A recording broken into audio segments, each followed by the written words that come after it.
আমাদের প্রতিবেশী দেশকে বলতে চাই, আমাদের দেশ নিয়ে আপনাদের ভাবার দরকার নাই। নিজের চরকায় তেল দেন, নিজের দেশ নিয়ে ভাবেন। প্রতিবেশী যদি বন্ধু না হয়ে প্রভু হতে চায়, এরকম দানব প্রতিবেশী কেউ চায় না। ভারত যদি বন্ধুত্ব দেখায়, বন্ধুত্ব পাবে, কিন্তু ভারত যদি বাংলাদেশে আধিপত্যবাদ বিস্তার করতে চায়, বাংলাদেশের 18 কোটি জনগণ সেটা রুখে দেবে। ভারত যদি গৌর গোবিন্দের ভূমিকায় নামতে চায়, দেশের 18 কোটি মুসলমান শাহজালালের ভূমিকায় নামবে।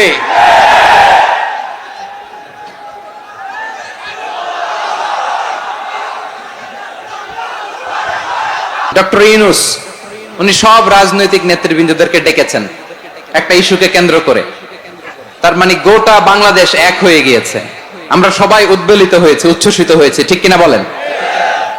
রাজনৈতিক নেতাদেরকে ডেকেছেন উনি, আমরা এক হয়েছি। এরপর ধর্মীয় অঙ্গনের যে লিডাররা, বিভিন্ন ধর্মের, শুধু মুসলিম না, সবাইকে ডেকেছেন, আমরা ঐক্যবদ্ধ হয়েছি। এটাকে বলে ন্যাশনাল ইউনিটি, জাতীয় ঐক্য। যে কোনো ধরনের কনস্পাইরেসি, ষড়যন্ত্র, আধিপত্যবাদ মোকাবেলায় জাতীয় ঐক্যের চেয়ে মোক্ষম হাতিয়ার আর নাই। আমাদের একটা প্রতিবেশী দেশ আছে, আমরা আমাদের দেশ নিয়ে যত ভাবি, তারা তার চেয়ে বেশি ভাবে। কথা বুঝতেছেন না? আরো ভেঙে বলতে হবে। হ্যাঁ, আমরা আমাদের দেশ নিয়ে যত উদ্বিগ্ন, এদের আরো টেনশন বেশি। বলেন, আমাদের দেশে শান্তি আছে না নাই? আমরা হিন্দু মুসলিমে কখনো দাঙ্গা লাগে? আসতে বলেন, কেন লাগে? ওদের পূজা পার্বণে আমাদের মাদ্রাসার ছেলেরা যে পাহারা দেয়, চিল্লায় বলেন ঠিক কিনা? আমাদের তাফসির মাহফিলের সময় ওরা ডিস্টার্ব করেন, ঢোল বাজায় না। ওদের পূজা পার্বণের সময় আমাদের তাফসির মাহফিলের ডেট হলে আমরা চেঞ্জ করে দেই। সুবহানাল্লাহ, কি সাম্প্রদায়িক সম্প্রীতির রোল মডেল। আর ওই বাংলাদেশের ব্যাপারে তারা অনেক ডিসইনফরমেশন ছড়াচ্ছিল। ভারতের অনেকগুলো গণমাধ্যম, আমি জেনারেলাইজ করব না, আমাদের প্রতিবেশী দেশের সব গণমাধ্যমকে আমি দোষ দিতে চাই না, অনেকগুলো গণমাধ্যম তারা ডিসইনফরমেশন শেয়ার করেছে। ডিসইনফরমেশন আর মিস ইনফরমেশনের পার্থক্য আছে। মিস ইনফরমেশন না জেনে ভুল বুঝে একটা মিথ্যা বা ভুল তথ্য ছড়িয়ে দেয়া, এটার ক্ষমা আছে, এটার কি আছে? আর ডিসইনফরমেশন মানে ইচ্ছা করে, প্ল্যান করে, ম্যাপ করে, ছক এঁকে মিথ্যা, গুজব, রটনা সোশ্যাল মিডিয়ায় ছড়ানো, এটার ক্ষমা আছে? আওয়াজ করে বলেন, ক্ষমা আছে? ভারতের কিছু গণমাধ্যম তাই করেছে। আমরা ব্যথিত হয়েছি, আমাদের হৃদয়ে রক্তক্ষরণ হয়েছে। আমাদের প্রতিবেশী দেশকে বলতে চাই, আমাদের দেশ নিয়ে আপনাদের ভাবার দরকার নাই। নিজের চরকায় তেল দেন, নিজের দেশ নিয়ে ভাবেন। গত মাসের ভয়েস অফ আমেরিকার রিপোর্ট, বাংলাদেশে সংখ্যালঘু জনগোষ্ঠী আগের চেয়ে বেশি নিরাপত্তা পাচ্ছে। Report voice of America, Muslim report নাকি? মুসলিম জরিপ, ভয়েস অফ আমেরিকা। কথা বুঝে নাই বোধহয়। ভয়েস অফ আমেরিকা কি আমাদের রিপোর্ট? না, ভয়েস অফ আমেরিকার জরিপ, বাংলাদেশের সংখ্যালঘু জনগোষ্ঠী আগের চেয়ে ভালো নিরাপত্তা পাচ্ছে। শুধু এখানেই শেষ না, মাইক্রোসফটের একটা জরিপ শোনায় আপনাদেরকে। তারা সারা পৃথিবীতে গুজব, ভুয়া আর মিথ্যা নিউজ ছড়ানোতে কোন দেশ সেরা একটা রিপোর্ট করেছে। এর মধ্যে 1 নম্বরে এসেছে ভারতের নাম। মাইক্রোসফট তো মুসলমানরা চালায় না? কথা বুঝে নাই বোধহয়। প্রতিবেশী দেশকে বলবো, আপনারা নিজের চরকায় তেল দেন, আপনারাও শান্তিতে থাকেন, আমাদেরকেও শান্তিতে থাকতে দেন। সব চেঞ্জ করা যায়, প্রতিবেশী চেঞ্জ করা যায় না। আমাদের ল্যান্ড তাদের ল্যান্ড, পাশাপাশি। আমরা চাই তারাও সুখে থাক, আমরাও সুখে থাকি, ঠিক কিনা? কিন্তু প্রতিবেশী হলে বন্ধুত্বপূর্ণ আচরণ করতে হয়। প্রতিবেশী যদি বন্ধু না হয়ে প্রভু হতে চায়, এরকম দানব প্রতিবেশী কেউ চায় না। ভারত যদি বন্ধুত্ব উপহার দেয়, আমরাও বন্ধুত্ব দিব, কি বলেন?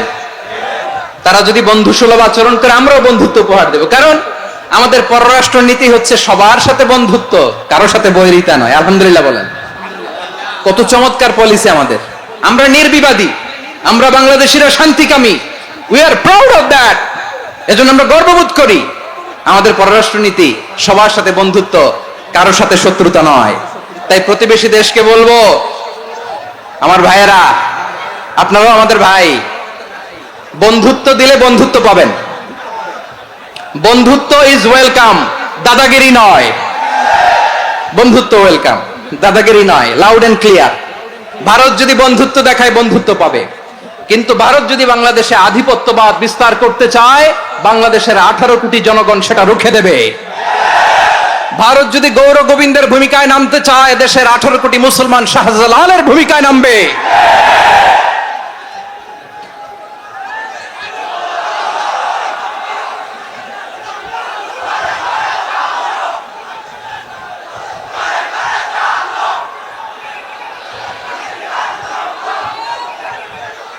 প্রিয় ভাইয়েরা, আমরা বন্ধুত্বে বিশ্বাসী, শত্রুতায় নই। ঠিক কিনা বলেন?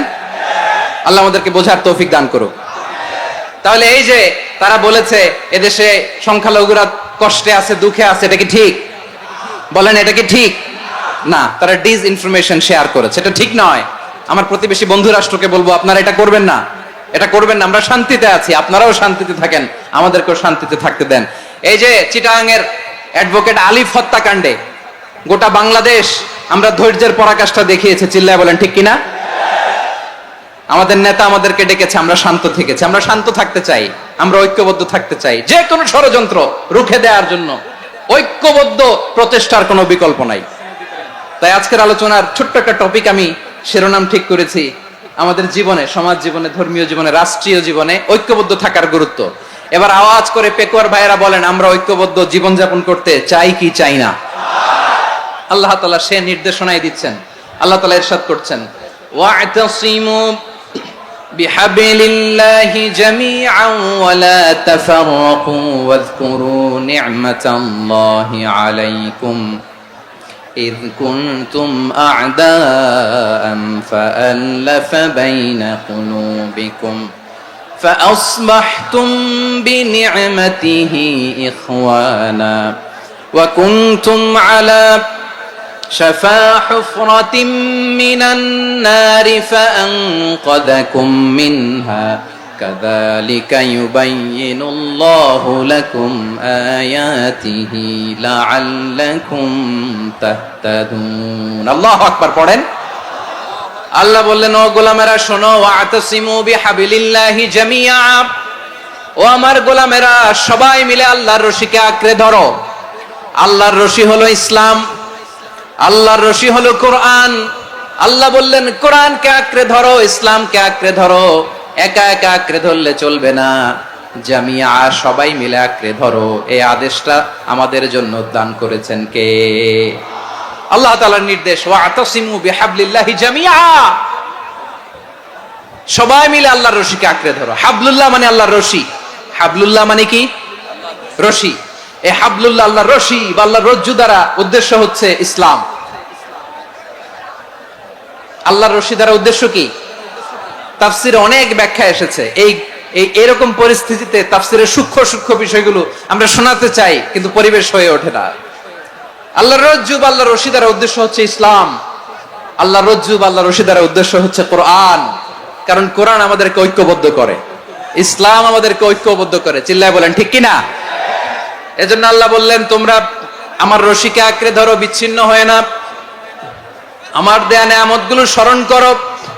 যখন তোমরা ছিলে শত্রু, তোমাদের মধ্যে হৃদয়ে আমি আল্লাহ ভালোবাসা ঢেলে দিলাম, ফলে তোমরা সবাই ভাই ভাই হয়ে গেলে। তোমরা সবাই ছিলে জাহান্নামের কিনারায়, জ্বলন্ত অগ্নিকাণ্ডের পাশে। আমি আল্লাহ দয়া করে ঈমানের বদৌলতে তোমাদেরকে আগুন থেকে ফেরালাম। আমি আল্লাহ দয়া করে তোমাদেরকে জান্নাতের পথ দেখিয়ে দিলাম। সুবহানাল্লাহ পড়েন। এমন পথ দেখালাম যে পথ তোমাদেরকে জান্নাতে নিয়ে যাবে, পথের দিশা তোমরা পাবে। লাআল্লাকুম তাহতাদুন। প্রিয় ভাইরা, তাহলে আমাদের যে ঐক্যবদ্ধ থাকতে হবে, এই নির্দেশটা কার? নাকি মন মতো আমি বানায় বলতেছি? আওয়াজ করে বলুন, নির্দেশটা কার? আল্লাহর। তাহলে আমাদেরকে ঐক্যবদ্ধ জীবন যাপন করতে হবে। প্রিয় ভাইরা, ইসলাম আমাদেরকে ঐক্যবদ্ধ করে। ইসলাম আমাদেরকে কি করে? সংঘবদ্ধ করে, ঐক্যবদ্ধ করে। বিচ্ছিন্ন হওয়া যাবে না। বিরোধ, বিচ্ছিন্নতা, মতানৈক্য, এগুলো আমাদেরকে ধ্বংস করে, আমাদেরকে দুর্বল করে।